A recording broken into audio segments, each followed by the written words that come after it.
Having a decent vise attached to your workbench can be a godsend. But whilst this woodworker's vise is pretty good, you can't beat a decent engineer's vise if you're going to be doing some metal work. I've been making do with this little clamp-on vise for a few years now, and whilst it's fine for, say, cutting a bolt to length or folding a bracket, it's not up to any real heavy-duty jobs. So today I'm going to rescue my 4-inch record vise from what used to be my shed workshop and is now pretty much just a dumping ground, and get it mounted on the bench in the garage.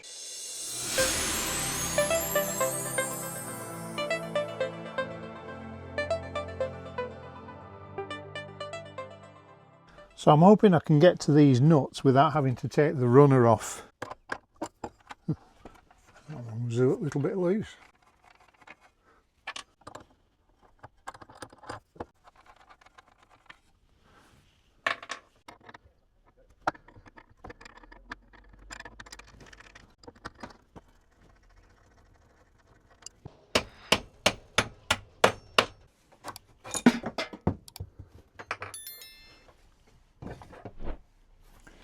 Can't easily tap this bolt from the underneath, so I'm hoping I can just came straight out.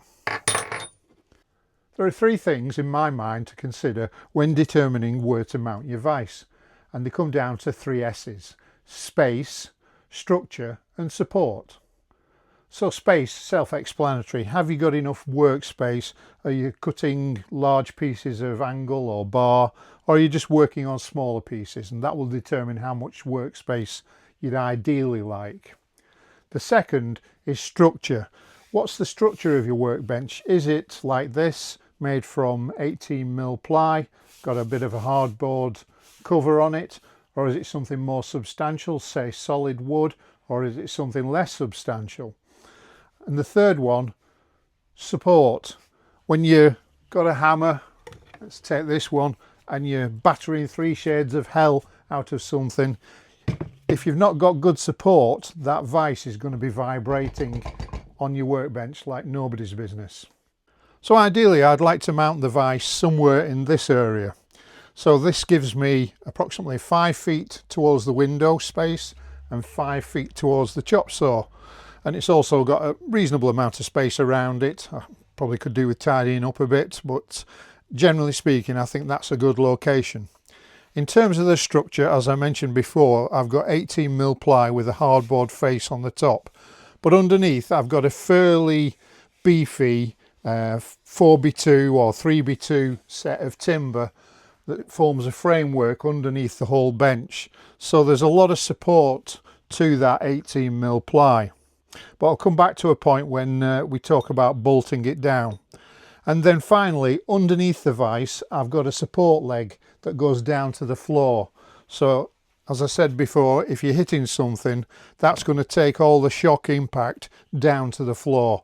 So hopefully we'll reduce the amount of vibration to the workbench and make for a better hit, for want of a better word. Now, as you can see, there are 4 holes already drilled in the worktop, because this is where I used to have the pillar drill mounted before I moved it down onto the mobile stand I've just made. So it'd be ideal if I could use one or both of these forward mounting holes to mount the vise. Of course, that didn't influence my choice on location at all. So having looked at the structure of the workbench underneath this left-hand hole, it looks like I should be able to drop in one of the existing coach bolts and bolt it up from the underside. So we'll get that in there. Now, in an ideal world, I'd just drill another 10mm hole here that would allow me to drop the other coach bolt in. But unfortunately, this lines up with part of the timber structure underneath the 18mm top. So I've decided I think I should be okay with a decent sized coach screw.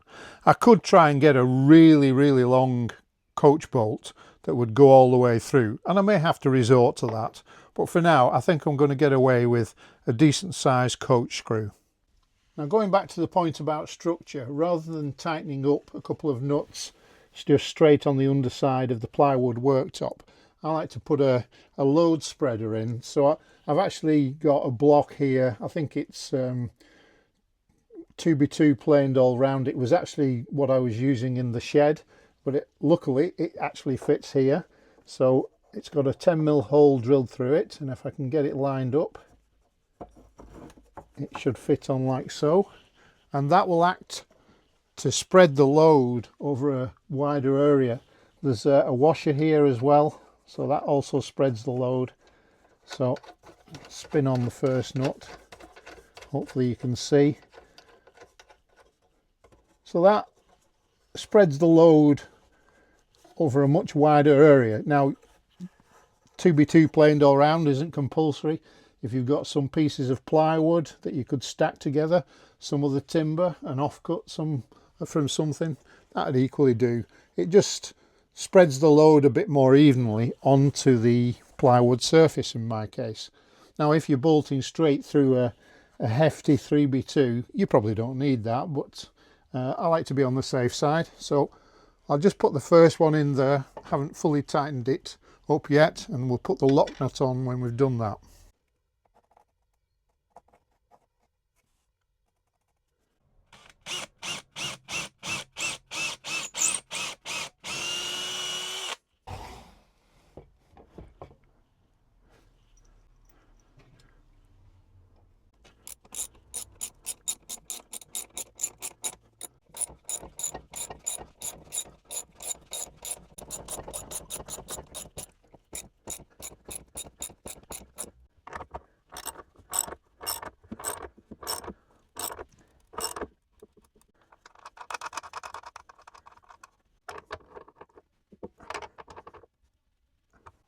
So all we should need to do now is just nip up the coach screw.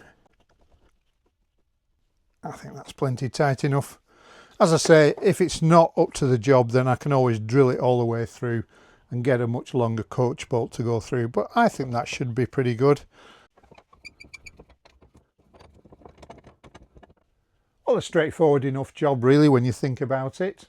Even so, if you found it of some use, please do give me a like, click that thumbs up button, and if you've not subscribed, please do consider subscribing. It really does help with the channel.